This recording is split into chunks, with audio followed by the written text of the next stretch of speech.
द्वारा एक न्यू मानवा को एक्सप्लेन करने वाले हैं। ऑफ कोर्स पीछे बिल्कुल भी नहीं रहता, कसर नहीं छोड़ता मैं, और इस सीरीज के अंदर वो पोटेंशियल है जो हमारे चेहरे पे मुस्कान ला सकता है। तो लेट्स बिगिन। एपिसोड की शुरुआत में ही हमारी मुलाकात हमारे मेन कैरेक्टर से हो जाती है, जो चिक चिक के कह रहा था कि मैं नहीं हूं हीरो इस मानवा का, मैं नहीं हूं हीरो इस मानवा का, जबरदस्ती बनाया गया है मुझे। दरअसल भाई की फील्डिंग सेट थी और उसका काम तमाम होने ही वाला था। इसके बाद मेन कैरेक्टर हमें अपना नाम बताता है जो कि किंजुन है, लेकिन मैं इसे जुनियो करने वाला हूं ताकि मेरी जबान अकड़े ना मारे। और तुम्हें नाम से कोई मतलब नहीं, तुम चेहरे से ही कैरेक्टर्स को याद रखते हो, मुझे पता है। फिर जुनियो में आप भी बताता है, ये कहते हैं कि मैं दुनिया का सबसे ज्यादा बेकार अनलकी रिकार्नेटर्स में से एक होऊंगा। बाकी रिकार्नेटर्स को यहाँ पे पैसा मिलता है, प्रिविलेज मिलता है, पावर मिलती है, सब कुछ मिलता है, लेकिन मुझे क्या मिला? गद्दारी। जुनियो बताता है कि इस बॉडी का जो असली मालिक था उसे यहाँ पे चोरी के इल्जाम में फंसा दिया गया और एम्पायर ने उसे ऑर्डर दे दिया कि भड़वे को भेज दो, साला बाल मजदूरी करने के लिए पत्थर तोड़ेगा, तब इसे समझ में आएगा कि सोने की क्या कीमत होती है। जुनियो बताता है कि अगर ये ऑर्डिनरी एरा होता तो वो बक्का यहाँ पे जिंदा बच जाता, मरता नहीं। लेकिन ये जो एरा है वो गॉड्स और डीमन का एरा है। इस एरा के अंदर कल्टीवेशन सिस्टम एग्जिस्ट करता है, जैसे कि रिफाइनिंग स्टेज हो गई। इसके बाद में स्टेजेस के बारे में बताया जाता है। सबसे पहले की रिफाइनिंग आता है, foundation establishment, golden core, nascent soul, जिसके बाद वाइट ट्रांसफॉर्मेशन। रही बात जुनियो की, तो ये की रिफाइनिंग की सेकंड स्टेज पे है। जो गाड़ी से लेके जा रहे हैं वो साला इसे दो कदम आगे है, और उसी टाइम पे वो गाड़ी रुक जाती है, जिससे जुनियो की सांस अटक जाती है। वो मन के अंदर सोचता है कहीं ये साले गैंग बैंग तो नहीं करेंगे मेरे साथ में, ये रुक क्यों गए? तो ये सभी गार्ड्स में यहाँ पे जुनियो के साथ गैंग बैंग करने वाले थे। वो आगे से कहते हैं कि हम लोग कैपिटल से दूर आ चुके हैं, अब मास्टर्स के ऑर्डर को फॉलो करते हुए मैं थोड़ा सा मुलाकात करनी है मुकालात के साथ में। इसके बाद वो जुनियो को पकड़ते हैं और गाड़ी से उठा के नीचे पटक देते हैं धड़ाम से। जुनियो पीछे मुड़ के उन लोगों से कहता है कि तुम्हें पता है ना कि तुम लोग क्या कर रहे हो? तो जुनियो की तरफ ये लोग ऐसे देखते हैं, हमें पता है but still we are gonna do. इसके बाद जुनियो उन लोगों को बताने लगता है कि प्रिंस को मारना एक बहुत ज्यादा सीरियस क्राइम है, अगर रॉयल फादर को इस बारे में पता चला तो लोग घुसोगे नहीं। इस पे वो गाड़ी यहाँ पे जुनियो को खर्चा पानी देता है। ये कहते हैं कि जरा देखो तो इसका चढ़े को, इसकी कल्टीवेशन मुझसे नीचे और ये हमें यहाँ पे पाठ पढ़ा रहा है कि क्रिमिनल क्या चीजें होती हैं। और वो जुनियो के ऊपर पैर रख लेता है और उसे कहता है कि तू तो कौड़ी का क्रिमिनल है, तेरे को मैं यहाँ पे मसल के खा भी जाऊं और हक भी दूं ना तो भी मेरे ऊपर कोई चार्ज नहीं लगेंगे, तुझे मार के मैं यहाँ पे इंसाफ ही कर रहा हूँ। इसके बाद वो जुनियो के चेहरे के ऊपर थूक भी देता है। अब मुझे शुरुआत में बुरा लग रहा था, लेकिन ये मानवा है ही ऐसे कि तुम्हें हंसी आ जाएगी, एनालिसिस कोई सीरियस चीज ना हो जाए। इसके बाद सभी आपस में बात करते हुए कहते हैं कि हम थोड़ा सा थक चुके हैं और इसे लाते लाते हमारा दिमाग भी खराब हो रहा था। ये पता नहीं क्या ही बके जा रहा है, रिकॉर्डिनेटर नहीं हो, ये हूं मैं हूं, ताकतवर होता, सारे ने दिमाग खराब कर दिया है। अब इसे हम कूट के वो दिमाग खराब होने चीज को दोबारा ठीक करेंगे। इसके बाद जुनियो के ऊपर चढ़ाई कर देते हैं, ले लाते ले गुजा भर देते हैं भाई जुनियो के ऊपर धड़ाधड़ धड़ाधड़। उस टाइम पे जुनियो का यहाँ पे मिथिकल सिस्टम एक्टिवेट हो जाता है, और जैसा मानवा का नाम है कि आई कैन समन गॉड्स, तो सिस्टम यहाँ पे जियांग को बताता है कि उसे यहाँ पे सिस्टम एक्टिवेट करने के लिए यहाँ पे एक लकी ड्रॉ दिया जाएगा, जिसके जरिए वो यहाँ पे किसी भी गॉड या फिर डीमन को समन कर सकता है रैंडमली, यानी कि तुम्हारे लक के ऊपर डिपेंड करता है कि तुम्हें क्या मिलेगा। इससे जुनियो को यहाँ पे थोड़ा सा सुकून मिलता है कि कम से कम वो यहाँ पे जिंदा बच जाएगा। उसके पास उसका चीट आ तो गया, रिकॉर्डिनेटर वाला थप्पा लगा है भाई, चीट काहे नहीं होगा। इसके बाद सिस्टम जियांग से पूछता है कि तुम्हें यहाँ पे किसी को समन करना है। इस पे जुनियो यहाँ पे समन के लिए ऑर्डर देता है। तो फिर हम लोग देखते हैं कि यहाँ पे समनिंग स्टार्ट हो जाती है और सिस्टम दोबारा बताता है कि यहाँ पे जो समन होगा वो पूरी तरीके से रैंडम पे होगा, यानी कि लक के ऊपर डिटरमाइन है कि जियांग क्या समन करेगा। फिर समनिंग में थोड़ा सा टाइम लग रहा था, तो ये लोग खर्चा पानी दिए जा रहे थे, भरे दे रहे थे लाते भाई उसके ऊपर, ये तरस नहीं खा रहे थे। इसके बाद इनका जो लीडर या फिर एल्डर बनता था वो आगे से कहता है कि मेरी भाई हो चुकी, मैं थक चुका हूं अब लाते भर भर के। इस पे बाकी लोग भी आगे से कहते हैं कि हमारा भी हो गया, हम लोग पूरी तरीके से सेटिस्फाई है कीड़े को मसल के। तो हम लोग जुनियो को देखते हैं और ये रो रहा था भाई, ये रोते रोते सिस्टम से कहता है कि तुमने कहा कि तुम गॉड को समन करोगे, साला मैं मरने वाला हूं, कुत्तों के हाथों, कुछ तो करो यार। फिर इसके बाद वो लीडर आगे बढ़ता है और जुनियो को पकड़ के कहता है कि जैसा कि मास्टर ने कहा था कि इस कीड़े को यहीं पे ही मसल देना है और किसी को इस बारे में भनक भी ना लगे, कह देंगे कि साला खाई से गिर गया था। इसके बाद वो जुनियो को गले से पकड़ के ऊपर उठा लेता है। तो जुनियो थोड़ा बहुत जोर देने की कोशिश कर रहा था कि वो खुद को आजाद कर सके, लेकिन उसकी स्ट्रेंथ काफी नहीं थी। वो आगे से हंसते हुए कहते हैं कि देखो तो साले कीड़े को, इसकी स्ट्रेंथ इतनी भी नहीं है कि ये साला मुझे स्क्रैच मार सके, इसके पकड़ने से मुझे सिर्फ खुजली हो रही है, इसे रख लो क्या पीठ या फिर बुंड को जाने के लिए, खुजली होती रहती है अक्सर। इसके बाद लोग जुनियो को देखते हैं और ये भाई सच में रो देता है, इसकी आंखों से आंसू बहने लगते हैं और ये सिस्टम से कहता है कि तुम कहां चले गए, तुमने कहा था कि तुम मेरे लिए कुछ करोगे लेकिन तुमने अभी तक कुछ भी नहीं किया। लेकिन उस टाइम पे सिस्टम अपना वादा पूरा करता है और हम लोग देखते हैं कि यहाँ पे एक समन आ जाता है जो एक नाइन टेल फॉक्स थी। वो यहाँ पे अपनी पूंछ का इस्तेमाल करते हुए इन लोगों के ऊपर अटैक करती है और उन्हें दूर फेंक देती है। एक सेकंड के लिए तो कुछ भी समझ में नहीं आता कि हुआ क्या, कुछ तो मखमल सा आया था, लेकिन जब मुंह पे लगा तो वो पत्थर था यार, क्या था वो। इसके बाद ये लोग अपने सामने देखते हैं तो फिर यहाँ पे डाजी दिखाई देती है जो कि जुनियो को अपनी पूंछों में कवर कर लेती है और उसे बचा लेती है। जब जुनियो यहाँ पे डाजी की तरफ देखता है तो डाजी बाहर निकलती है और सिस्टम जियांग को बताता है कि उसने यहाँ पे सक्सेसफुली नाइन टेल फॉक्स डाजी को समन कर लिया है। और मुझे सच में यार डाजी का स्टाइल पसंद आया, सॉरी डिजाइन पसंद आया। वह जुनियो को भाई खुशी की लहर दौड़ जाती है, उसके मुंह पे बड़ा सा मुंह खुल जाता है उसका। वह डाजी उन गार्ड से कहती है कि तुम्हारी हिम्मत कैसे हुई कि साला मेरे मास्टर के ऊपर उंगली भी उठाई, साला थूका भी तुमने ऊपर। एक सेकंड के लिए गार्ड्स भूल जाते हैं कि डाजी अपोनेंट टीम में है, इसलिए ये सारे मुस्कुराने लगते हैं, साला अपोजिट टीम में है वो तुम्हारे। इसके बाद हम लोग जुनियो को देखते हैं जो कि आपदा को अवसर में बदलते हुए मॉमी मॉमी कहते हुए डाजी के सीने के अंदर घुस जाता है। वह डाजी उसके सर को सहलाते हुए कोई बात नहीं बाबू, सब कुछ ठीक हो जाएगा, मैं यहाँ पे हूं ना, कोई भी तुम्हें कुछ नहीं कर पाएगा। लेकिन हम लोग जुनियो को देखते हैं इसका जो अट्रैक्शन मीटर और प्यार का मीटर था वो भाई छप्पर फाड़ चुका था। वह में डाजी के बारे में बताया जाता है। तो डाजी एक तरीके की पावरफुल बीइंग है जो कि यहाँ पे नेशन और पावरफुल लोगों के लिए बहुत बड़ी सरदार से कम नहीं है, कभी भी उन्हें डिस्ट्रॉय कर सकती है। लेकिन लोग जुनियो को देखते हैं, ये भाई आगे से कहता है I am in love, I am in love, और इसके चेहरे से प्यार और हवस में सब कुछ देख पा रहा हूं। इसके बाद लोग इंपीरियल गार्ड्स को देखते हैं और ये अभी तक बोले नहीं है कि डाजी अपोनेंट टीम में है। ये उसे कहते हैं तुम्हारी हिम्मत कैसे हुई साला हम लोगों के ऊपर हाथ उठाने की, तुम्हें पता है ना कि इंपीरियल गार्ड्स के ऊपर हमला करने से क्या होता है। और इसे पूछते हैं कि तुम कौन हो। डाजी इनसे कहती है कि तुम चीटी हो, बस तुम्हें मेरा नाम जानने का अधिकार नहीं है। इसके बाद जुनियो को यहाँ पे डाजी का स्टेटस दिखाया जाता है। तो डाजी को एक तरीके से गॉड से माना जाता है। वो एक नाइन टेल डीमन फॉक्स है जिसकी कल्टीवेशन यहाँ पे 5th stage of wide transformation realm है, यानी कि एकदम हाईएस्ट लेवल। यहाँ पे टेक्निक्स के बारे में बताया जाता है जैसे कि heavenly great fox technique, witching mind art यानी कि मन के साथ खेलना, इननेट एबिलिटी भी है जैसे कि nine tail fox true form. पे डाजी की लॉयल्टी जुनियो के लिए जो है वो 90 है और मैक्स 100 जा सकती है। वह जुनियो को बता दिया जाता है कि लॉयल्टी वैल्यू यहाँ पे 0 हो जाती है तो फिर बगावत पे उतर सकती है डाजी, धोखाधड़ी फिर नॉर्मल चीज हो जाएगी इनके लिए। वह जुनियो को समझ में नहीं आता कि ये क्या चीज है और वो डाजी की तरफ देखते हुए सोचता है कि ये क्या चीज है भाई, गद्दारी भी होगी क्या यहाँ पे। लेकिन जियांग इससे ज्यादा इस चीज से हैरान हुआ था कि डाजी यहाँ पे सच में वाइड ट्रांसफॉर्मेशन रियलम पे है, ना सिर्फ रियलम से भी ऊपर। फिर इसके बाद डाजी यहाँ पे अपने टेक्निक का इस्तेमाल करते हुए उन लोगों से कहती है कि साला मैं तुम्हें सीधा नरक ही भेजूंगी, तुमने मेरी तुम्हारी हिम्मत कैसे हुई मेरे मास्टर के ऊपर अटैक करने की। इस पे अब जाके इन गार्ड्स को समझ में आ जाता है कि डाजी अपोनेंट टीम है और ये उसके ऊपर अटैक करने के लिए आगे बढ़ते हैं। लेकिन डाजी भाई वाइड रियलम ट्रांसफॉर्मेशन पे है, वो अगर छीक भी देना इनका इतिहास मिट जाएगा। डाजी बस अपनी पावर को रिलीज करती है और ये झटके के अंदर ही दूर जाके गिरते हैं। वही हम लोग जुनियो को देखते हैं जो कि डाजी को देख के गुस्सा वो आगे से कहता है यही है असली ताकत मेन कैरेक्टर की। फिर इसके बाद डाजी पीछे मुड़ती है और वो जुनियो से माफी मांगती है कि वो देरी से आई, इस वजह से जुनियो को यहाँ पे काफी कुछ सहना पड़ा। लेकिन जुनियो आगे से कहता है कोई बात नहीं है, वो मन के अंदर सोचता है खतरनाक है बट मुझे पसंद आया। फिर इसके बाद डाजी अपनी एबिलिटीज का इस्तेमाल करती है और जियांग की हथकड़ियां तोड़ देती है। अब उसी टाइम में जो उनका एल्डर बनता था वो भाग रहा था, जुनियो की नजर उसके ऊपर पड़ जाती है और वो डाजी से कहता है भाग रहा यार, वो डाजी पलक झपकते ही टेलीपोर्ट होती है और उसके मुंह के ऊपर लात मार के उसका मुंह ही तोड़ देती है। ये अभी तक मरा नहीं था इसलिए जुनियो यहाँ पे डाजी से कहता है बाबू जरा साइड में हटना। इसके बाद उस बंदे को पकड़ता है कॉलर से और धड़ाधड़ भाई भरे मुक्के भरी दे रहा है उसके मुंह पे। ये कहते हैं कि साले तेरी हिम्मत कैसे हुई, तूने कहा था कि मैं तेरे ऊपर स्क्रैच भी नहीं मार सकता, अब बताता हूं तुझे। इसके बाद वो एल्डर ब्रदर के ऊपर बस एक ही गुस्सा मारता है और वो झटके के अंदर ही मारा जाता है। बेचारा मरा ही तो था, बस कैसे ना तैसे अटका हुआ था, गुस्सा मार के उसे आजाद कर दिया तुमने। लेकिन जुनियो के लिए ये फर्स्ट ब्लड था तो फिर सिस्टम नोटिफिकेशन देता है और उसे बताता है कि उसने 5th स्टेज की रिफाइनिंग रियलम के मार्शल आर्टिस्ट को मार दिया है, उसे 50 एक्सपीरियंस पॉइंट मिले हैं। इससे जुनियो के यहाँ पे प्रोफाइल टेम्पलेट भी एक्टिवेट हो जाती है। लेकिन जुनियो यहाँ पे दिमाग और दिल से मासूम बच्चा था, वो आगे से चीखते हुए कहता है कि मैंने एक बंदे को मार दिया, मैंने कैसे मार दिया, मैंने तो बस हल्का सा पंछी मारा था ना, मैंने किसी की जान ले ली। एकदम ट्रॉमाटाइज वाली स्टेट। सिस्टम बाहर निकलता है और उसे कहता है होस्ट 2 थप्पड़ मारूंगा वो भी गिन के, ये दुनिया ही बेरहम है जहाँ पे सिर्फ ताकतवर को ही इज्जत मिलती है। इसलिए मैं तुमसे यही कहूंगा कि अपनी मेंटालिटी को सुधार दो, नहीं तो मैं सुधार दूंगा थप्पड़ मार मार के। और दुनिया को तुरंत समझ में आ जाता है कि सिस्टम सही है, ये दुनिया यहाँ पे बिल्कुल भी पीसफुल नहीं है जहाँ पे वो पहले रहा करता था। अगर वो मारेगा नहीं तो वो उसे मार देंगे। अगर उसे जिंदा रहना है, अगर उसे सर्वाइव करना है, तो फिर उसे जितनी जल्दी हो सके उतनी जल्दी दुनिया को अडैप्ट करना पड़ेगा। लेकिन जियान को ये भी समझ में नहीं आ रहा था कि ये सब कुछ एकदम गेम की तरीके क्यों लग रहा है। लेकिन ये दुनिया भी नकली नहीं है, तो फिर सिस्टम बाहर निकलता है और दुनिया को बताता है कि होस्ट यहाँ पे 21st सेंचुरी से आया हुआ है। तो फिर सिस्टम ने अर्थ से डेटा लेके इस पूरी चीज को यहाँ पे गेम के तरीके से डिजाइन कर दिया है। इसमें दुनिया को ये चीज लगती है कि हाँ, ये बात ठीक हो सकती है क्योंकि यहाँ पे सिस्टम ने गेम का डिजाइन लिया हुआ है। गॉड को समन करना, एबिलिटी बढ़ाना, लेवल अप करना बिल्कुल गेम के तरीके ही है। लेकिन उस टाइम पे दुनिया एक सीरियस सवाल पूछता है कि ये सिस्टम, ये मिथिकल सिस्टम है ही क्यों और इसका असली मकसद क्या है। इसमें सिस्टम की बोलती बंद हो जाती है। वो आगे से कहता है ये बलून खोल रहा है। इसके बाद सिस्टम दुनिया से कहता है कि तुम्हारी औकात नहीं है सिस्टम के अल्टीमेट गोल को जानने की। पहले औकात बनाओ, जिसके बाद जाना कि सिस्टम का अल्टीमेट गोल क्या है। जिसमें दुनिया की शक्ल बिल्कुल ऐसी बन जाती है कि साला अभी ही बेइज्जती से मर जाएगा ये। और वो मन के अंदर सोचता है कि साला इतनी बेइज्जती तो तब नहीं हुई थी जब पापा ने कहा था कि खुद कमाओ खुद खाओ। लेकिन दुनिया बिल्कुल हमारी तरीके ही था। पापा की बेइज्जती और मार को एकदम प्यार समझता है, लव यू पापा। और दुनिया आगे से कहता है ठीक है, फिर जब मैं इसे रेजिस्ट नहीं कर सकता हूं तो फिर मैं इसे पूरी तरीके से एंजॉय करूंगा। ये पूरी दुनिया यहाँ पे जंगल के नियम के ऊपर बेस्ड है। अगर तुम यहाँ पे जिंदा नहीं रह सकते हो तो फिर सॉफ्ट हार्टेड बिल्कुल ना रहो, या तो शिकार करो या शिकार बन जाओ। इसके बाद दुनिया भाई सॉल्व उठा लेता है और वो डाजी से कहता है कि तुम इन्हें नहीं मारोगी, बस इन्हें अधमरा करोगी, खत्म मैं करूंगा। इस पे डाजी आगे से मुस्कुराते हुए कहती है ठीक है। इसके बाद दुनिया बन जाता है दरिंदा। ये भाई सॉल्व उठाता है और पता नहीं कहां घुसा के मार रहा था भाई, सफेद पिचकारी निकल रही थी लाल की जगह पे। इसके बाद उसी तरीके से एक एक करके यहाँ पे जितने भी मार्शल आर्टिस्ट हैं उन्हें मौत के घाट उतार देता है और उसे एक्सपीरियंस पॉइंट मिलते हैं। इससे दुनिया की यहाँ पे जो कल्टीवेशन थी वो 5th स्टेज की रिफाइनिंग पे शिफ्ट हो जाती है। और दुनिया आगे से खुश होते हुए कहता है कि अगर साला मैं इस स्पीड से लेवल अप करता रहा तो कुछ ही दिनों के अंदर इस दुनिया का सुपरमैन बन जाऊंगा मैं। इसके बाद दुनिया को उसका प्रोफाइल स्टेटस दिखाया जाता है जहाँ पे उसके पास ब्लड लाइन बिल्कुल नहीं थी, इनएबिलिटी थी ही नहीं, बस कल्टीवेशन स्टेज थी और कुछ भी नहीं। और सिस्टम दुनिया से कहता है कि साले एक्सरसाइज शुरू कर दे, पता चले छींक मारो तो छींक के साथ गुर्दा भी बाहर आ जाए, इतना कमजोर है तू। साथ में सिस्टम यहाँ पे दुनिया को साइड क्वेस्ट भी देता है जो कि था 5th प्रिंस किंग को मारना। और मिशन को पूरा करने पे दुनिया को यहाँ पे 1.5 लाख एक्सपीरियंस पॉइंट मिलेंगे और साथ में लकी ड्रॉ करने का एक और मौका, यानी कि वो एक और यहाँ पे गॉड या फिर डीमन को समन कर सकता है। 5th प्रिंस किंग था जिसने यहाँ पे जियांग की एकदम पूरी तरीके से लंका लगाई थी, चोरी के इल्जाम में फंसाया था। दुनिया पे बॉडी के रियल ओनर से कहता है कि 5th प्रिंस ने तुम्हें यहाँ पे फंसाया था, इसलिए तुम्हारा बदला मेरा बदला हुआ, बस इंतजार करो, जैसे मैं रॉयल कैपिटल पहुंचूंगा तैसे ही तुम्हारा बदला ले लूंगा। इसके बाद दुनिया को यहाँ पे उसकी मेन क्वेस्ट के बारे में बताया जाता है जो कि होता है कि किंगडम के ऊपर पूरी तरीके से राज करना। इस मिशन को कंप्लीट करने पे यहाँ पे दुनिया को 5 लाख एक्सपीरियंस पॉइंट मिलेंगे और साथ में गॉड एंड डीमन समनिंग का एक और लकी ड्रॉ मिलेगा। अच्छा, जो साइड क्वेस्ट के लिए लकी ड्रॉ था वो नॉर्मल लकी ड्रॉ था, यानी कि कोई आइटम या फिर टेक्निक मिलेगी। और जो मेन क्वेस्ट वाला है इसके लिए शायद से गॉड समनिंग वाला लकी ड्रॉ मिलेगा, अलग-अलग लकी ड्रॉ है। जो मेन क्वेस्ट थी इसे यहाँ पे पूरा करने के लिए 5 साल दिए गए थे क्योंकि दुनिया बुद्धिमान बंदा था, वो आगे से पूछता है कि अगर मैंने ये क्वेस्ट कंप्लीट नहीं कर पाई तो फिर क्या होगा। सिस्टम उसे बताता है कि सारा माल छीन लिया जाएगा जो दिया जाएगा। इसमें दुनिया की फटके चार हो जाती है, कितनी बड़ी पेनल्टी कौन देता है भाई, मार ही देते या कि सिस्टम में कि सारा जो कुछ मैं भी कमाऊंगा तुम सब कुछ साला मुझसे ले जाओगे, निर्मला ताई की तरीके। और इसका रिएक्शन एकदम टीडीएस की तरीके है, वो भी जो शेयर के ऊपर इन्वेस्ट करते हैं एकदम एग्जैक्ट शकल जैसे है वो यहाँ पे टैक्स पॉलिसीज को पढ़ते हैं निर्मला ताई की, TTS tax, profit network tax, penalty tax, margin tax, loss होगा तो उस पे भी टैक्स। लेकिन जैसे हम लोग क्या कर सकते हैं वाली शकल बनाते हैं वैसे दुनिया आगे से वही शकल बनाता है और कहता है कि गेम के रूल्स हैं क्या ही कर सकते हैं। लेकिन वो बाद में डाजी की तरफ देखते हुए कहता है कि जब तक डाजी उसके साथ है ये क्वेस्ट इतनी ज्यादा डिफिकल्ट नहीं होनी चाहिए। और वो मन के अंदर सोचता है अगर वो इसी तरीके से फ्यूचर में भी और भी कई सारे गॉड्स और डीमंस को समन करते रहा तो फिर यहाँ पे ऐसे कई सारे बीइंग्स को समन कर सकता है जैसे कि great sage, airline God, third lotus Prince, यहाँ तक कि नीजा भी। और आगे से एकदम सिंचन की तरह मुस्कुराते हुए कहता है मैं तो पावरफुल हूं।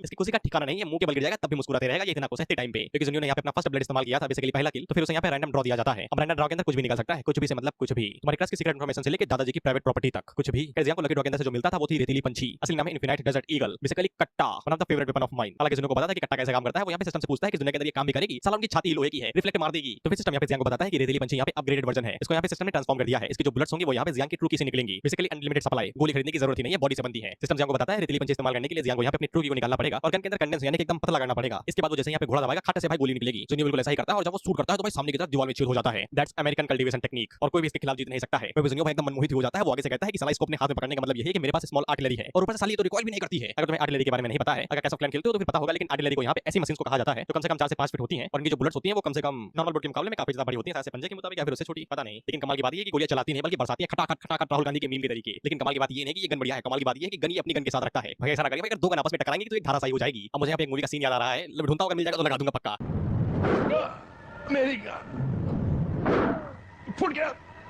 अब तो चलो यार। लेकिन उससे पहले हम लोग डाजी को देखते हैं जो कि देख रहे थे कि दो गन एक कमान में है और वो जुनियो से पूछती है कि ये कौन से तरीके का मैजिक वेपन है भाई। इसकी जो आउटपुट पावर है उसको यहाँ पे येलो ग्रेड के ऊपर ही समझा जाएगा, काफी ज्यादा पावरफुल वेपन है। क्योंकि डाजी एक साथ दो गन्स को देख रहे थे इसलिए जुनियो थोड़ा सा शर्मा जाता है। वो आगे से बताता है कि इसे यहाँ पे रेतीली पंछी कहते हैं। इस पे डाजी आगे से कहती है रेतीली पंछी, लेकिन आपकी गन इतनी ज्यादा छोटी क्यों है? और तुम्हें पता है अगर तुम्हें किसी भी मर्द का ईगो हर्ट करना है तो बस उनसे इतना करो तुम्हारा नन्नू छोटा है, और अगर सच में छोटा हुआ तो 2 सेकंड के लिए दिल रुक भी जाता है। तो मैं अपनी बात कर रहा हूँ। उस तरीके से जुनियो भी आगे से शर्मा जाता है। वो आगे से कहता है कि वो वाली गन नहीं जिसके बारे में तुम सोच रहे हो, दूसरी गन है। हालांकि डाजी को घंटा समझ में नहीं आता कि कौन सी गन क्या गन, वो यहाँ पे भाले को गन के बराबर समझ रही थी। वही जुनियो अपने मन के अंदर सोचता है कि डाजी को उतनी ही बड़ी गलतफहमी जितनी बड़ी इंडियंस को है कि उनका देश विश्व गुरु है। और मन के अंदर सोचता है कि ये पहली बार है कि डाजी को इस तरीके का वेपन देख रही है, गलतफहमी जाहिर है। वही थोड़ा सा मुझे स्मार्ट लगता है क्योंकि वो मन के अंदर सोचता है कि उसे यहाँ पे तो समन किया हुआ बींग जैसे कि डाजी उसकी यहाँ पे ओरिजिनल मेमोरीज को भी कंफर्म करना चाहिए। इसके बाद वो डाजी से यहाँ पे किंग जू के बारे में पूछता है कि तुम्हें पता है कि किंग जू कौन है? अब अगर तुम्हें नहीं पता है तो मैं थोड़ा सा गूगल किया और मुझे पता चला कि किंग जू जो है वो एक पावरफुल पर्सन था, लेकिन डाजी जो कि इविल स्पिरिट थी। हाँ, नॉवल के अंदर वो इविल ही है। उसने यहाँ पे किंग जू को अपने प्यार के अंदर फंसाया और उसको करप्ट कर दिया और करप्ट करने के बाद किंग जू ने अपने साथ साथ अपनी प्रजा को भी ले डूबा। पता नहीं खूबसूरत औरतों के पीछे कितने मर बर्बाद हुए हैं। और एक और जो मैं तुम्हें अलग से इंफॉर्मेशन देता हूँ जो कि रिलेटेड है, क्या ये बुरी चीज है, मुझे स्टॉप करना चाहिए या फिर रहने देना चाहिए? ज्यादा मुझे लगता है ठीक है तुम्हारी भी जनरल नॉलेज बढ़ेगी। हाँ, बस इसको लेके तुम कुछ उखाड़ नहीं पाओगे जो बुरी चीज है। लेकिन डाजी को यहाँ पे किंग जू के बारे में घंटा कुछ नहीं पता था और वो जुनियो से कहती है कि सिर्फ जूनियो याद है कि वो उसका मालिक है, उसका लॉर्ड, उसका मास्टर है। बस इस पे जुनियो खुश हो जाता है, वो आगे से कहता है फिर तो मुझे खुशी है। और मुस्कुराते हुए अपने मन के अंदर सोचता है कि डाजी के दिल के अंदर सिर्फ मैं ही हूं, मैं ही, वो दिल पूरा मेरा है। डाजी यहाँ पे किंगजो की वाइफ भी थी। बाकी फैंटेसी अपने हिसाब से चेंज होती रहती है, इसको तुम सच ना मानना, रेफरेंस के लिए मैंने बताया है कि तुम्हें समझ में आ जाए कि किंगजो कौन है और ये सवाल क्यों पूछा गया। इसके बाद डाजी यहाँ पे जुनियो से पूछती है कि वो लोग कहां पे जा रहे हैं, लेकिन जुनियो यहाँ पे खुद को सूंघता है तो फिर उसे पता चलता है कि वो मरे हुए कुत्ते की तरह बदबू मार रहा है, उसे नहाने की जरूरत है। इसके बाद लोग एकदम तालाब की तरफ आगे बढ़ने लगते हैं और उससे पहले लास्ट से कपड़े चुरा लेते हैं, साले तू किस मारा है, तू तो मर चुका है। इसके बाद लोग तालाब की तरफ आगे बढ़ने लगते हैं, हम लोग जुनियो को देखते हैं जो कि डाजी को ही देखे जा रहा था। भाई की गलती नहीं है, मैं भी देखते रहता। वो तुम खुद देखो यार, लंबे कान, बड़ी बड़ी आंखें, लंबी आईलैशेस, गुलाबी होठ, हाय हाय हाय। और एक आम वर्जिन लौंडे की तरह जुनियो के मन के अंदर भी यही ख्याल चल रहा था। सुनसान पहाड़ है, जंगल की खुशबू है, चांदनी रात है, रोशनी हमारे साथ है, हम दोनों के बीच में क्या पता क्या हो जाए। इसके ख्याली पुलाव इतने भी घिनौने नहीं थे, बस इसे थोड़ी बहुत मसाज चाहिए थी। इसकी आवाज इतनी ज्यादा खतरनाक थी, भाई नाक से खून बह ही जा रहा है, साला 2 लीटर हो जाता है इतने में। तो ये मन के अंदर सोचता है कि कहीं मेरी राह ना भटक जाए और मेरे पैर डगमगा ना जाए। उसे टाइम पे डाजी यहाँ पे जुनियो से कहती है कि सामने पानी, हम लोग वहां पे नहा सकते हैं। इस पे अपने ख्याली पुलाव को कुकर में बंद करता है और डाजी से कहता है हां चलो वहीं पे चलते हैं, सबसे पहले अपनी बॉडी को साफ करते हैं। तो फिर डाजी यहाँ पे जुनियो से कहती है अगर ऐसी बात है तो फिर मुझे माफ करना। जिसके बाद वो जुनियो को पड़ती है और उसे उड़ाते हुए लेके जाने लगती है। इस पे जुनियो की फटकी चार वो आगे से कहता है कि आज तक कभी जहाज में भी नहीं बैठा, वहां पे बिल्डिंग सेट है ना, उड़ कैसे रहा हूं मैं। लेकिन उसका डर मिनटों में दूर हो जाता है जब मखमल चीजें उसके चेहरे को छू के जाती हैं। जुनियो आगे से कहता है कि ये सॉफ्ट टच इस एक्सपीरियंस के लिए तो साला मैं फील्डिंग सेट करवा लूं अपनी। शायद से डाजी के कान को ज्यादा ही तेज थे या फिर भाई का दिल सच में हायाबुसा की स्पीड से धड़क रहा है। डाजी जुनियो से कहती है कि तुम घबराओ ना यार, मैं तुम्हारे साथ हूं ना, तुम्हें कुछ भी नहीं होगा। जुनियो आगे से कहता है किसी डर लग रहा है भाई। इस पे डाजी उसे कहती है अगर डर नहीं लग रहा है तो फिर तुम्हारा दिल हायाबुसा की स्पीड से काहे लिए धड़क रहा है, या फिर कहीं तुम्हें प्यार तो नहीं हो गया और तुम कुछ गंदा सोच रहे हो। इस पे जुनियो आगे कुछ कह पाता कि इससे पहले ये लोग तालाब के पास आ जाते हैं और जुनियो पानी को देख के इतना ज्यादा खुश हो जाता है कि साला एकदम उछल ही जाता है। और डाजी जुनियो को ही देखे जा रही थी और भाई की दिल की धड़कनें बढ़ने लगती हैं। हाँ उसी तरीके से नहीं, अनकंफर्टेबल तरीके से। और जुनियो बिल्कुल मैं हूं। जुनियो कहता है कि साला मैं बहुत बड़ा हरामी हूं, एक नंबर का लड़की हूंगा, लेकिन नहाते समय कोई मुझे घूरे मुझे बिल्कुल पसंद नहीं है, मैं नहा नहीं पाऊंगा। इसके बाद जुनियो पे डाजी से कहता है कि तुम ऐसे ही खड़ी रहोगी क्या। इस पे डाजी भी यहाँ पे जुनियो के मजे लेते हुए कहती है कि तुम्हें मेरी मदद नहीं चाहिए क्या नहाते समय। इस पे होना क्या था, जुबान ये तो था ही राजी, वो आगे से उछलते कूदते हुए कहता है हां मदद चाहिए। इसके बाद डाजी धीरे धीरे करके आगे बढ़ने लगती है तो ये कुत्ते की तरह जीभ निकाल के हाफने लगता है, लेकिन उस टाइम पे लोगों को आवाज सुनाई देती है। तो फिर हम लोग देखते हैं कि भागते हुए आ रहे थे लोग इनकी तरफ। तो ये लड़की अपने ब्रदर से कहती है कि वो यहाँ पे और ज्यादा नहीं भाग सकती, उसकी यहाँ पे थकावट को ज्यादा ही बढ़ती जा रही है। हमें इस लड़की के बारे में बताया जाता है जो कि जुआन लिंग सेक्ट मास्टर की डॉटर है और इसका नाम कियान कियान है। इसका जो सीनियर ब्रदर था वो इसे कहता है कि हम लोग रुक नहीं सकते हैं, हमें यहाँ से भागना ही पड़ेगा। और ये जुआन लिंग सेक्ट का ग्रेट डिसाइपल है और इसका नाम चंग हाओ है। और हम लोग जुनियो को देखते हैं जिसके भाई नाक के बाल जल जाते हैं, वो आगे से कहता है कि हिम्मत कैसे हुई साला मेरा इतना हसीन समय बर्बाद करने की। वह बेटा यहाँ पे जुनियो को बताती है कि ये दोनों यहाँ पे गोल्डन कोर स्टेज पे हैं, वो इस तरीके के सुनसान इलाके में। और जुनियो हम लोगों को बताता है कि इस किंगडम के अंदर ज्यादा लोग नहीं है जो कि यहाँ पे गोल्डन कोर स्टेज को अचीव कर पाते हैं। वह भी कियान कियान डाजी और जुनियो को बता देती है कि उन लोगों को यहाँ से भाग जाना चाहिए क्योंकि क्या जिया हुआ उन लोगों का पीछा कर रहा है। हालांकि हाओ ऐसा नहीं चाहता कि उन लोगों को पता चले कि उनके पीछे कौन पड़ा हुआ है, क्योंकि ये लोग उनसे टकराएंगे जिससे इन्हें समय मिल जाएगा यहाँ से भागने का। वह सुनियो जैसे यहाँ पे क्या जनरल जियाओ के बारे में सुनता है तो फिर वो हमको यहाँ पे जियाओ के बारे में बताता है जो एक टाइम पे कियानो किंगडम का ग्रैंड जनरल हुआ करता था, लेकिन उसकी हरकतों की वजह से बेसिकली छिनारी की वजह से जबरदस्ती किया करता था लड़कियों के साथ में। लेकिन एम्पायर को इससे ज्यादा कोई दिक्कत नहीं थी, लेकिन उसकी बुंड तो तब जली जब उसे पता चला कि ये साला उसी की बीवी के साथ रंगलिया मचा रहा है। इसके बाद एम्पायर ने यहाँ पे जियाओ को मारने का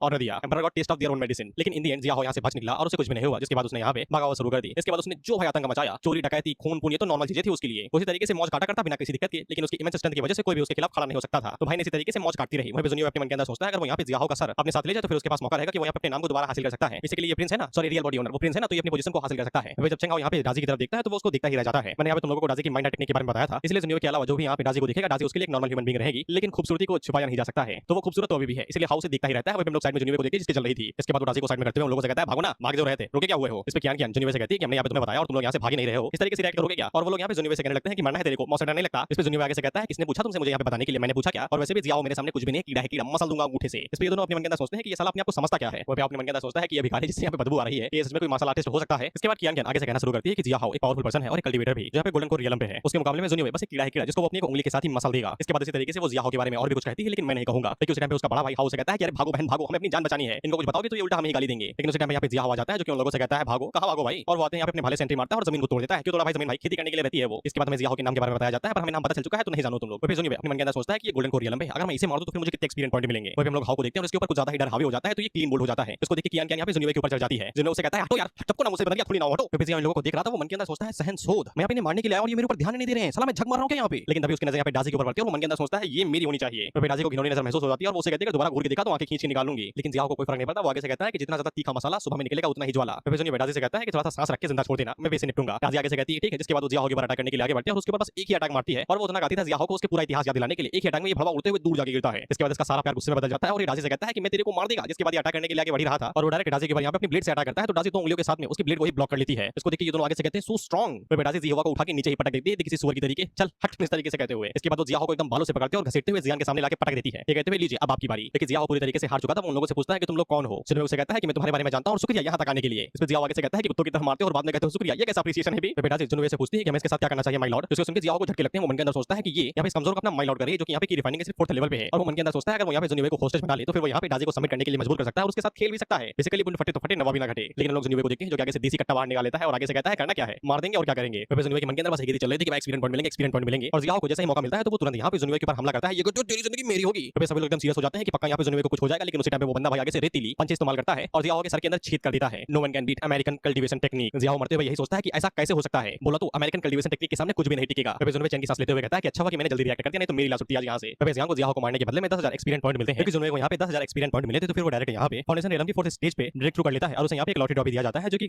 गॉड एंड डीमन समन वाला था। तो कियान तो यहाँ पे जुनवे की परफॉर्मेंस देख के काफी ज्यादा खुश हो ही जाती है। हालांकि हाउ को थोड़ी सी चिड़न हो रही थी, वो आगे से कहता है ये तो बड़ा फाउंडेशन एक्सपर्ट निकला, ऐसा कैसे हो सकता है, इससे तो बदबू आ रही है। फिर जुनवे अपने मन के अंदर सोचता है कि उसे एक्सपीरियंस पॉइंट यहाँ पे कैसे मिलते हैं, तो सिस्टम उसे बताता है अगर वो किसी ऐसे पर्सन को मारेगा जो कि यहाँ पे जियांग से नफरत करता हो या फिर उसे मारने का इरादा रखता हो तो फिर उसे एक्सपीरियंस पॉइंट मिलेंगे, लेकिन अगर वो किसी इनोसेंट पर्सन को मारता है तो फिर उसे कुछ भी नहीं मिलेगा। इससे जुनवे को समझ में आ जाता है कि यहाँ पे भी अच्छा ही का नारा लगाना पड़ रहा है। इसके बाद जुनवे यहाँ पे अपना लकी ड्रॉ इस्तेमाल करता है और गॉड या फिर डीमन को समन करने वाला लकी ड्रॉ खींच देता है और वो मन के अंदर सोचता है कि पता नहीं उस बार से क्या मिलेगा, कहीं ग्रेट सेज या फिर हेमन का कोई पावरफुल बंदा तो नहीं मिलेगा जिससे वो दुनिया के अंदर और भी ज्यादा इनविजिबल हो जाएगा। लकी ड्रॉ यहाँ पे स्पिन होता है लेकिन जुनवे को कुछ भी नहीं मिलता है। 3 क्वेश्चन मार्क डॉट आ जाते हैं और सिस्टम यहाँ पे जुनवे को बधाई देता है, ये कहते हुए random God and demon summoning के लिए बधाई हो, आपका समन रास्ते के बीच में है। जुनवे आगे से चिपते हुए कहता है ऐसा कैसे कर सकते हो, साला तुम फ्लिपकार्ट थोड़ी ना हो कि साला आज की डिलीवरी दिखाओ कल डिलीवर करो, ऐसा थोड़ी ना होता है। लेकिन मन के अंदर लड्डू भी फूट रहे थे कि एक दिन के बाद उसे यहाँ पे एक और पावरफुल पर्सन मिल जाएगा, अजीब प्राणी है ये। तो फिर सिस्टम यहाँ पे जुनवे को बताता है कि ऐसे ही थोड़ी ना तुम्हें पावरफुल पर्सन वर्सन दे देंगे, 24 घंटे इंतजार करो जिसके बाद तुम्हें यहाँ पे पता चलेगा कि तुम्हें क्या मिला है, तब तक के लिए कोई भी राज नहीं बताया जाएगा। जुनवे आगे से कहता है ठीक है फिर मैं तुम्हारे साथ तुम्हारा मिस्ट्री गेम खेल लेता हूं, लेकिन अभी के लिए मेरी जरा स्टेटस विंडो ओपन करना। तो फिर जुनवे को भी यहाँ पे 4000 पॉइंट और चाहिए थे 5th स्टेज के अंदर ब्रेक थ्रू करने के लिए और उसके पास की रिफाइनिंग टेक्निक भी आ गई थी रेतीली पंछी कट्टे के लिए, लेकिन इन्हें एबिलिटी अभी भी कुछ भी नहीं थी और ब्लड लाइन भी कुछ भी नहीं थी। इसके बाद जुनवे जियाहो की लाश के पास जाता है और मन के अंदर सोचता है कि ये एक्सपीरियंस के लिए तो साला मैं एकदम तलवाते जा रहा हूं, किसी को मारने के बाद उसकी लाश को लूटना आय हाय हाय हाय मजा ही आ जाता है, नॉवल के अंदर कई बार पढ़ा है मैंने। इसके बाद वो जियाहो की बॉडी को चेक करता है तो फिर उसके पास से उसे यहाँ पे एक स्टोरेज रिंग मिलती है, इसके अंदर जियाहो अपने इक्विपमेंट या फिर और भी चीजों को सेव करके रखा होगा। फिर जुनवे डाजी से पूछता है अगर वो यहाँ पे इस स्टोरेज रिंग के ऊपर अपनी ब्लड ड्रॉप दिलाएगा तो फिर ये रिंग उसे अपना मालिक मान लेगी। डाजी उसे कहती है हां। इसके बाद जुनवे आगे कुछ कर पाता कि उससे पहले डाजी उसे कहती है कि ये काम मुझे करने दीजिए। इसके बाद वो आगे बढ़ती है और जुनवे के हाथ के ऊपर काट लेती है और ऑफ कोर्स इससे खून बाहर निकल आता है कि यही तो रीजन था, लेकिन हम लोग जुनवे को देखते हैं और इस साले को दर्द भी नहीं होता, ये शर्मा रहा है उल्टा। और डाजी से कहता है थैंक यू, पता नहीं कैसे मजे अपनी जगह है, चाटा पुट्टा चलता है लेकिन खूना खचर वो अलग है भाई। खैर हम इसे छोड़ते हैं, हम देखते हैं कि रिंग सीधा खून के ऊपर जाके गिरती है। उल्टा कर दो इसे तुम। इसे रिंग यहाँ पे जुनवे को अपना मास्टर मान लेती है। वह रिंग के अंदर एक high ranking palace guard ideal था यानी कि कपड़ा और साथ ही में एक पावरफुल शॉट भी। इसके बाद जुनवे फैसला करता है कि वो सबसे पहले नहाएगा और तुरंत यहाँ से भाग जाएगा, लेकिन उसी टाइम पे कियान आगे बढ़ती है और वो जुनवे से कहती है कि वो लोग आज के लिए यहीं पे इंतजार कर सकते हैं, भले ही जियाहो यहाँ पे मर चुका है लेकिन उसका ग्रुप अभी भी उनके पीछे पड़ा हुआ होगा, वो लोग यहाँ पे जुनवे की मदद कर सकते हैं उनसे लड़ने में। डाजी भी यहाँ पे जुनवे को बताती है कि कई सारे लोगों का ग्रुप उनकी तरफ आगे बढ़ रहा है और वो जुनवे से पूछती है कि मैं उनका काम तमाम कर दूं, लेकिन जुनवे मना कर देता है, ये कहते हुए कि उन्हें मेरे ऊपर छोड़ दो। और उसी टाइम पे यहाँ पे जियाहो का ग्रुप आ जाता है क्योंकि जैसे ही यहाँ पे जियाहो की लाश को देखता है तो उन्हें समझ में आ जाता है कि इन्हीं लोगों ने यहाँ पे उसे मारा होगा, जिसकी वजह बदले बदले पे उधर आते हैं। डाजी जुनवे को प्रोटेक्ट करने के लिए सामने आ जाते हैं लेकिन जुनवे उसे कहता है कि रहने दो मैं ये सब कुछ संभाल लूंगा। इसके बाद वो सभी गार्ड यहाँ पे जुनवे के ऊपर अटैक करने के लिए आगे बढ़ते हैं लेकिन जुनवे आगे से कल्टीवेशन अमेरिकन टेक्निक का इस्तेमाल करता है, धड़ाधड़ गोलियां बरसा देता है, खटाखट खटाखट खटाखट और वो झटके के अंदर जितने भी गार्ड यहाँ पे थे उन सभी को मौत की गार्ड उतार देता है। जिस पे अपने मन के अंदर सोचता है कि इसने यहाँ पे जियाहो की छोटी आर्मी को एक झटके के अंदर ही खत्म कर दिया, साला इसने ये मैजिकल वेपन पाया कहां से और ये है क्या चीज। फिर कियान उस वेपन को देख के हैरान हो जाती है, वो मन के अंदर सोचती है कि ये कैसा मैजिकल वेपन है भाई, ये तो मुझे भी चाहिए। इसके बाद जुनवे आगे से हिंदी फिल्मों के हीरो के तरीके उस रेतीली पंछी के ऊपर फूंक मारते हुए कहता है कि चलो हम लोग चलते हैं यहाँ से, लेकिन उसी टाइम पे कियान भागते हुए यहाँ पे जुनवे के पास आती है और उसे कहती है कि तुम हमें यहाँ पे जुआलिंग सेक्टर छोड़ दोगे, हाँ मैं इसके बदले में तुम्हें पैसे भी दूंगी। हालांकि हाउ को ये चीज मंजूर नहीं थी लेकिन कियान यहाँ पे जुनवे से रिक्वेस्ट कर ही जा रही थी, ये कहते हुए अगर तुम मुझे कर दोगे तो फिर मेरे फादर तुम्हें रिवॉर्ड देंगे जब हम लोग सेक्टर में वापस लौट जाएंगे। और ऑफ कोर्स यहाँ पे कियान जुनवे को उस तरीके से पकड़े हुए थी, इसलिए जुनवे आगे से मना कर रहा था कि नहीं मेरे को नहीं जाना, लेकिन उसी टाइम यहाँ पे सिस्टम उसे साइड रिक्वेस्ट दे देता है कि तुम्हें यहाँ पे कियान को उसके सेक्टर में छोड़ना पड़ेगा तो फिर तुम्हें 10,000 एक्सपीरियंस पॉइंट मिलेंगे। तो वो पॉइंट के लिए बिक जाता है, हाँ बंदा तुरंत बिक जाता है। वो आगे से कहता है कोई दिक्कत नहीं है, मैं तुमको तुम्हारे सेक्टर सही सलामत पहुंचा दूंगा। और वो मन के अंदर सोचता है 10,000 एक्सपीरियंस पॉइंट साला इनके लिए तुम्हें अपने गुर्दे छील दूं। इस पे कियान यहाँ पे जुनवे से चिपक जाती है और उसे कहती है थैंक यू। और ये पहले से चाइनीज मानवा है जिसमें MC 2 नंबर का हरामी है, लेकिन इसके बावजूद मुझे इस पे कोई भी दया नहीं आ रही क्योंकि भाई अपना फनी है। फिर इसके बाद कियान यहाँ पे जुनवे की तारीफ करने लगती है, उसकी नाक लंबी होने लगती है। फिर सिस्टम से पूछता है कि अचानक से साइड क्वेस्ट कैसे ट्रिगर हो गई। इस पे सिस्टम यहाँ पे जुनवे को बताता है कि अदर पार्टी का जो डिजायर था मदद के लिए वो काफी ज्यादा स्ट्रांग था और ऊपर से ये पहली बार था कि यहाँ पे किसी दूसरे के जरिए यहाँ पे साइड क्वेस्ट ट्रिगर हुई हो। इसके बाद में कियान साइड क्वेस्ट के ट्रिगर होने का असली रीजन पता चलता है क्योंकि जैसे यहाँ पे इस क्वेस्ट को कंप्लीट कर लेगा तो फिर उसे यहाँ पे स्किल इनहेरिटेंस मोड मिल जाएगा जो एक्टिवेट हो जाएगा। अब स्किल इनहेरिटेंस मोड की वजह से यहाँ पे जियांग को अलग अलग तरीके की एबिलिटीज या फिर टेक्निक्स मिलेंगी, इसके अंदर स्पेल आता है डिवाइन एबिलिटीज आ जाती हैं और टेक्निक्स भी। और ये टेक्निक और डिवाइन एबिलिटीज होंगी जियांग ने खुद से अलग नहीं करेगा बल्कि जो वो समन करेगा, जैसे कि डाजी है तो वो डाजी से उसकी कोई एबिलिटी ले सकता है, इसलिए इसका नाम यहाँ पे स्किल इनहेरिटेंस है। इसके बाद जुनवे आगे से पत्ती दिखाते हुए कहता है कि स्किल इनहेरिटेंस मोड की वजह से क्या मेरे पास यहाँ पे अनलिमिटेड एंडलेस टेक्निक नहीं होंगी, वजह से डाजी उसे कहती है कि चलो हम लोग थोड़ा सा आराम कर लेते हैं, लेकिन ये भी मदमूज है, ये सोचते हैं कि इसके पास यहाँ पे एंडलेस डिवाइन टेक्निक्स होंगी। इसके बाद जुनवे डाजी से कहता है कि तुम इनका ध्यान रखो तब तक मैं नहा के आता हूं। इसके बाद हम तीनों को देखते हैं जो पेड़ के पास बैठे हुए थे। अब उसी टाइम पे यहाँ पे जुनवे आता है जिसका भाई रंग पूरी तरीके से बदला हुआ था। कियान उसको देख के अपने मन के अंदर यही सोचती है कि ये भिखारी सा छप्पू सा अचानक से नहाने के बाद में इतना हीरो जैसा क्यों लगने लगा। और मैं सच्ची कहूं तो ये मुझे खराब लग रहा है, इसका पहले वाला लोग ज्यादा बढ़िया था जब ये गरीब ही लगता था, क्योंकि लड़के दोस्तों के बीच में भेदभाव नहीं देखते, कितना गंदा महिला हो पर दोस्त अपना ही रहा है। जुनवे तो डाजी के बगल में ही बैठ जाता है, लेकिन यहाँ पे कियान को जुनवे के बगल में बैठना था और उसका हवाला ये देती है कहते हुए कि उसे यहाँ पे डर लग रहा है। जुनवे उसे कहता है कहीं भी लेट जा यार, कौन सा पेड़ मेरे बाप का है। इसके बाद चारों इसी तरीके से लेट जाते हैं जैसा कि पिक्चर में दिखाया जा रहा है। इसके बाद अगला सीन एक रेतीले इलाके का होता है जब हम लोग उस डिमोनिक बीस्ट को देखते हैं जो डिमोनिक बीस्ट को ही मार के खा रहे थे। जुनवे हम लोगों को बताता है कि ये विल्डरनेस है यानी कि जंगली इलाका है जो कि पूरी तरीके से बंजर है और यहाँ पे रहने वाले जितने भी डिमोनिक बीस्ट है वो भी पूरी तरीके से पगलैट है। डाजी यहाँ पे जुनवे को बताती है कि डिमोनिक बीस्ट यहाँ पे 10 लेवल के अंदर डिवाइडेड होते हैं और उन 10 लेवल के अंदर 9 लेवल होते हैं। बेसिकली की रिफाइनिंग से तुम्हें फाउंडेशन बिल्डिंग तक पहुंचने के लिए 9 लेवल्स को कंप्लीट करना पड़ेगा, जिसके बाद तुम यहाँ पे फाउंडेशन एस्टैब्लिशमेंट रियलम के अंदर जाओगे। डिमोनिक बीस्ट के पास भी यहाँ पे की रिफाइनिंग फाउंडेशन रियलम, गोल्डन को रियलम, नासेंट सोल और वाइट ट्रांसफॉर्मेशन रियलम ही होता है जो कि इंसानों की कल्टीवेशन के तरीके ही होता है। लेकिन जब डिमोनिक बीस्ट यहाँ पे 5th स्टेज को अचीव कर लेते हैं तो फिर यहाँ पे एक मेटाफोर्सिस होता है। बेसिकली वो यहाँ पे ह्यूमन फॉर्म ले लेते हैं डिमोनिक बीस्ट फॉर्म को चेंज करके, which is a normal thing जो हमने अक्सर देखी है। हालांकि कियान ने आज तक यहाँ पे इन्फॉर्मेशन सुनी ही नहीं थी कि यहाँ पे डिमोनिक बीस्ट भी नासेंट सोल और वाइट ट्रांसफॉर्मेशन रियलम को अचीव कर सकते हैं, जिस पे हाउ से बताता है कि उन लोगों के पास इन्फॉर्मेशन है यहाँ पे वाइट रियलम ट्रांसफॉर्मेशन तक, लेकिन ये काफी ज्यादा क्लासिफाई होती है इसलिए नॉर्मल डिसाइपल्स इसे कभी भी यहाँ पे एक्सेस नहीं कर पाते हैं। इस पे आगे से कियान आंसू निकल जाते हैं। वो आगे से कहती है कि साला मैं सेक्टर मास्टर की बेटी हूं, साला मैं क्वालिफाइड नहीं हूं इन्फॉर्मेशन के लिए, ये कैसा भेदभाव है। अब उसी टाइम पे यहाँ पे लोगों को एकदम बहुत सारी आवाज आने लगती है, एकदम धका धक वाली। इसके बाद लोग अपने सामने की तरफ झांक के देखते हैं तो फिर इन्हें पता चलता है कि बहुत बड़ी बीस्ट टाइड इन लोगों की तरफ आगे बढ़ रही है और उनसे भी आगे कुछ कल्टीवेटर जो कि अपनी जान बचा के भाग रहे थे, भागो भागो भागो। कुछ तो बेचारे बीस्ट टाइड की चपेट में आ जाते हैं और नीचे दबके मारे जाते हैं। हम लोग डाजी को देखते हैं जो कि जल्दी से यहाँ पे कियान और जुबानी को पकड़ती है और जंप मार के ऊपर कूद जाती है, लेकिन बेचारा हाउ पीछे ही छूट जाता है तो फिर उसको बीस्ट टाइड लपेट लेती है और वहां से भागने लगता है, कहते हैं कि अब मैं भागू भागू भागू और भाई इसकी फटके जा रही है, खून की आंसू हो रहा है। अब उसी टाइम पे जुनवे का वो वाला सामान यहाँ पे डिलीवर हो जाता है। इसके बारे में सिस्टम ने कहा था कि कल डिलीवरी होगी। हमें बताया जाता सकता है कि जियांग ने यहाँ पे एक डिवाइन बीस्ट को समन किया है। ऑफ कोर्स ये डिवाइन है जिसका नाम है राउरिंग यानी कि दहाड़ने वाला हेवनली हाउंड। देखने में तो ये मुझे देसी कुत्ता ही लग रहा है। इसके बाद जुनियो को यहाँ पे हेवनली हाउंड का स्टेटस दिखाया जाता है जिसका नाम यहाँ पे टेंगो बताया जा रहा है शॉर्ट फॉर्म के लिए from journey to the west, जो कि बहुत बड़ी नॉवल है चाइना के अंदर। इसकी कल्टीवेशन यहाँ पे बड़ी ट्रांसफॉर्मेशन 9th स्टेज थी जो कि डाजी से 2 स्टेज ज्यादा है। हमें इसकी टेक्निक बताई जाती है। तो एक टेक्निक टेंगो डिवोरिंग सन टेक्निक थी, दूसरी थी डिवाइनोस टेक्निक यानी कि इस सूंघ की दुनिया में तुम जहां भी घुसे हो तुम्हें ढूंढ के निकाल देगा। साथ में कमांड टेक्निक भी थी, शायद दूसरे डिवाइन बीस्ट को कमांड दे सकता है। इसके बाद इननेट एबिलिटी यहाँ पे टेंगो की ट्रू फॉर्म थी, वो भी इसकी लॉयल्टी 100 एकदम पीक थी, यानी कि ये कभी भी गद्दारी नहीं करेगा। ऑफ कोर्स लॉयल्टी 0 से कम नहीं होनी चाहिए, ये डाजी से ज्यादा वफादार है। ऑफ कोर्स भाई कुत्ता जो है बेइज्जती नहीं कर रहा, भाई कुत्ता है लेकिन अगर डॉग कहता तो इतना और ना बन पाता। टेंगो यहाँ पे जुनियो से कहता है माय लॉर्ड भागिए नहीं, मैं तो आपको यहाँ पे सुनते हुए आया हूँ, मैं अभी का यहाँ पे रॉरिंग हेवनली हाउंड हूँ। हम यहाँ पे टेंगो ही बुलाने वाला हूँ क्योंकि नाम यही है। जुनियो जैसे यहाँ पे टेंगो को देखता है तो वो काफी ज्यादा खुश हो जाता है। वो डाजी से कहता है कि नीचे उतर चलो, लेकिन डाजी उसे बताती है अगर वो लोग नीचे जाएंगे तो फिर बीस्ट के जरिए घिसेट लिए जाएंगे। इसके बाद भागना काफी ज्यादा मुश्किल हो जाएगा, लेकिन जुनियो उसे कहता है कि चिंता ना करो। जिसके बाद ये लोग नीचे आ जाते हैं। फिर टेंगो भी इनके पास आ जाता है और इनके पीछे हम लोग यहाँ पे हाउ को देखते हैं और भाई इसकी आत्मा थक गई थी। ये लोगों से कहता है भगवान का शुक्र है कि तुम लोग रुक गए। फिर हम लोग जुनियो टेंगो को देखते हैं और इनके बीच में काफी अच्छा बॉन्ड बन चुका था, इसलिए एक दूसरे को बहुत ज्यादा पसंद करते थे। लेकिन हम लोग डाजी को देखते हैं जो कि यहाँ पे टेंगो को देख के काफी ज्यादा घबरा जाती है और वो आगे से ये कहती है कि ये काफी ज्यादा डेंजरस है। मैंने बताया ना कि टेंगो यहाँ पे डाजी से ज्यादा पावरफुल है लेकिन वफादार भी ज्यादा है। फिर जो लोग अपनी जान बचा के वहां से भाग रहे थे वो आगे से कहते हैं कि तुम लोग रुके हुए भाई बीस्ट अभी आ रही है, जल्दी भागो यहाँ से। लेकिन कुछ आगे से कहते हैं कि मरने दो यार, पहले अपनी जान बचाओ। लेकिन तभी तक पलट जाता है कि सामने से भी बीस्ट आ रही थी, जिसे चीखते हुए कहते हैं कि अब कोई फायदा नहीं, चलो मैं यहीं पे ही मरने वाला हूं। पता नहीं साला कौन सा डिमन है जिसने यहाँ पे कई सारे डिमोनिक बीस्ट को अट्रैक्ट कर लिया। अब हम सभी लोग यहीं पे ही मरने वाले हैं। फिर सुनिए टेंगो से कहता है कि यार प्लीज यार ये बीस्ट रोक दो और इन्हें वापस जाने के लिए कहो। इसके लिए टेंगो तुरंत मान जाता है, जिसके बाद वो आगे से यहाँ पे अपनी कमांडिंग टेक्निक का इस्तेमाल करते हुए एक बहुत बड़ी दहाड़ मारता है जिससे इनके तो कान के पर्दे फट जाते हैं। आगे से कहते हैं कि ये साला काला कुत्ता एक डीमन किंग है, लेकिन ये डीमन किंग एक मामूली से इंसान का कहना कैसे मान सकता है। लेकिन हम लोग टेंगो को देखते हैं जो कि यहाँ पे बीस्ट राइट से कहता है कि मेरा नाम डीमन किंग रॉरिंग हेवनली हाउंड है और मैं यहाँ पे जुनियो का ग्रुप ज्वाइन करने वाला हूँ, इसलिए आपसे जुनियो मेरा लॉर्ड है और मैं उसे यहाँ पे सर्व करने वाला हूँ। ये मतलब कि तुम भी करोगे। अब देख कह रहे हो दावत थोड़ी ना बांटूंगा, दफा हो जाओ यहाँ से। इस पे वो सभी बीस्ट राइट कहना मानते हुए तुरंत यहाँ से भाग जाते हैं। वे ये सभी अपने मन के अंदर सोचते हैं कि ये बंदा कौन है, साले ने यहाँ पे डीमन किंग को अपना फॉलोअर बना लिया, अपना मास्टर मान लिया, ऐसा कैसे हो सकता है। वे जुनियो टेंगो को शुक्रिया कहता है ये मदद करने के लिए और उसे कहता है कि तुम मेरे सच्चे दोस्त हो और तुम एक बार टेंगो का चेहरा देखो, ये भाई साफ कह रहा है आई एम सो प्राउड। वे डाजी यहाँ पे जुनियो से पूछती है कि तुम इसको कैसे जानते हो, तो जुनियो से कहता है कि कुछ सीक्रेट्स को राजी रहने देना चाहिए और वो कहता है कि हमें जर्नी को कंटिन्यू करना चाहिए क्योंकि वो सिस्टम के बारे में डाजी को नहीं बता सकता है। वे टेंगो वफादार होने के साथ में बहुत बड़ा वाला चढ़ा चुंबक भी था, यानी कि भाई मक्खनबाजी में इसने टॉप कर रखा है। ये भाई जुनियो की तारीफ कर ही जाता है। इसलिए कियान को गुस्सा आ रहा था कि ये तो साला मुझसे भी ज्यादा मक्खनबाज है। इसके बाद अगला सीन डायरेक्ट यहाँ पे 5 दिन के बाद का होता है जहाँ पे अगला scene direct King Tian City का होता है। जुनियो पीछे मुड़ के सभी लोगों से कहता है कि जैसे ही वो लोग यहाँ पे किंग टियान सिटी को पार कर लेंगे तो फिर उन्हें सिर्फ एक ही दिन लगेगा जुलियांग सेक्टर तक पहुंचने में। जुनियो उन लोगों को बता देता है कि वो कुछ टाइम के लिए यहीं पे ही रुकेगा और पूरे सेक्टर को थोड़ा बहुत पूरे टाउन को थोड़ा बहुत निहारेगा और वो लोगों से पूछता है कि तुम लोग क्या करोगे। इस पे कियान आगे से बताती है कि वो यहाँ पे डाजी के साथ सबसे पहले तो नहाने के लिए बाथरूम इन में जाएगी। इसके बाद वो लोग खाना पीना खाने के लिए वहीं जाएंगे। वहाँ पे हवा से कहता है कि वो यहाँ पे कियान के साथ में जाएगा, लेकिन कियान उसकी बत्ती से तोड़ कहती है कि तुम भाड़ में जाओगे। जुनियो उन लोगों से कहता है ठीक है फिर हम लोग सीधा इनमें ही मिलेंगे सब कुछ खत्म हो जाने के बाद में। लेकिन जब जुनियो यहाँ पे घूम रहा था तभी वो किसी लड़की से टकरा जाता है। वो लड़की पीछे मुड़ के यहाँ पे जुनियो से माफी भी मांगती है। जुनियो इस बात को इग्नोर करता है कि गली के बीच में टकराना नॉर्मल सी बात है। इसके बाद वो इधर घूमने लगता है तो यहाँ पे कैंडी, समोसे, चाय, कपड़े सब कुछ बेचा जा रहा था। वह जुनियो टेंगो से कहता है कि जीजी और बाकी लोग यहाँ पे घूमने के लिए गए हुए हैं, लेकिन उन्हें ये बात नहीं पता है कि साला गलियों में घूमने का अलग ही मजा है। अजीब गरीब लोग मिलते हैं, कुछ भी बेचते हैं साले। अभी बंदा तो साला नकली आग बेच रहा था, मैंने उसे पूछा असली मिलेगी, कहता है मिलेगी बस कोपची में चलना पड़ेगा। और इस तरीके से जब जुनियो यहाँ पे टेंगो के साथ बात करते हुए जा रहा था तभी उसे यहाँ पे चिल्लाने की आवाज सुनाई देती है। इसे चेनसुली के बंदे के ऊपर यहाँ पे अत्याचार हो रहा था और जो अत्याचार कर रहा था वो उसे कहता है कि अभी तो एकदम खुली हवा की तरह भाग रहे थे, अब क्या हुआ जमीन के पड़े हुए हो। तो माफी के लिए बोला तो साला मना कर दिया, जमीन में पड़े वो मुझे सुकून मिल रहा है। इसके बाद हम भीड़ की बातें भी सुनते हैं। वो आगे से बताते हैं कि इस बच्चे के साथ बुरा हुआ। ये लोग यहाँ पे फेम और सक्सेस को अचीव करना चाहते थे, लेकिन इन लोगों ने यहाँ पे चेंग फैमिली को ऑफेंड कर दिया है। किंग टाइम सिटी के अंदर चेंग फैमिली हेवन की तरह है और अब चेनसुली पूरी तरीके से जमीन के अंदर घुस चुका है, डाउन टू अर्थ बंदा। और मोहल्ले की लड़ाई देखने में किसी को मजा क्यों नहीं आता है। इसलिए जुनियो यहाँ पे टेंगो से कहता है कि चलो हम जरा दर्शक बनते हैं, फ्री एंटरटेनमेंट मिल रहा है। अब जिसके बाद धक्का मुक्की करते हुए एकदम फ्रंट सीट लेता है, एकदम बाहर आके देखता है कि लड़ाई हो गया एकदम जूम से। इसके बाद हम लोग चेनसुली को देखते हैं जो कि नीचे लटका हुआ था और टॉर्चर करने वाला उसे कहता है कुछ बोल बोल बोलना मत, सॉरी खैर। इसके बाद हमें टॉर्चर करने वाले का नाम बताया जाता है जो कि चेंग फैमिली का सन है जिसका नाम चेंगजी है और जो प्रताड़ित हो रहा था उसका नाम चेनसुली है। इसके बाद चेंगजी यहाँ पे सुली के मुंह के ऊपर लात मारता है, ये कहते हुए इसके बाद उड़ते हुए दूर जाके गिरता है। फिर जुनियो ज्यादा कुछ भी यहाँ पे नहीं कर सकता है सिवाय देखने के, क्योंकि अगर वो यहाँ पे कुछ भी करता है तो शायद से वो चेंग फैमिली के जरिए यहाँ पे थर्ड प्रिंस की अटेंशन की तरफ खींच सकता है। थर्ड प्रिंस वही है जिसने यहाँ पे रियल बॉडी ओनर को चोरी के इल्जाम में फंसाया था और जुनियो की फील्डिंग सेट की थी। जुनियो कुछ टाइम के लिए यहाँ पे अंडरग्राउंड रहना चाहता है और वो थर्ड प्रिंस की अटेंशन अपनी तरफ नहीं खींचना चाहता है। फिर इसके बाद चेनसुली के सामने वही लड़की आ जाती है जो कुछ समय पहले जुनियो से टकराई थी और वहाँ पे चेंगजी से कहती है कि थोड़ा सा पीछे रहो। फिर जुनियो उसे पहचान जाता है और इसकी जबान देखो साले दलबड़ी की छुपी औलाद। फिर इसके बाद चेंगजी उसे कहता है कि जो सिटी लड़की डॉटर होना मियाओइन यही नाम है ना तुम्हारा। सुली जल्दी से मियाओइन के सामने आ जाता है और वो चेंगजी से कहता है कि तुम्हारा कोई लेना नहीं, दफा हो जाओ यहाँ से। उसी टाइम से बाहर निकलता है और वो यहाँ पे जुनियो को बताता है कि पोटेंशियल जीनियस नोटिस किया गया है, इसके पास ग्रेट राइटनेस है, यानी कि आगे जाके विश्व गुरु ही बनेगा, इतना लेवल है इसके पास, इतना पोटेंशियल है। जब जुनियो यहाँ पे सिस्टम के साथ बात कर रहा था उसी टाइम पे मियाओ इनके ऊपर हमला हो जाता है और वो सीधा जुनियो के पास आके ही गिरती है। तो जुनियो उसे पकड़ लेता है और नीचे गिरने नहीं देता है। जुनियो उसे कहती है कि तुम कल्टीवेटर हो ना, क्या तुम मेरी मदद कर सकते हो। जुनियो आगे से कहता है मदद में, फिर मैं कुछ भी नहीं करता, मैं साला घोटे नहीं बुलाता फिर मैं अपने, मदद तो दूर की बात है। उसी टाइम पे चेंगजी आगे से ऑर्डर देता है कि खड़े क्या हो गए, जाओ साला उसे लेके आओ।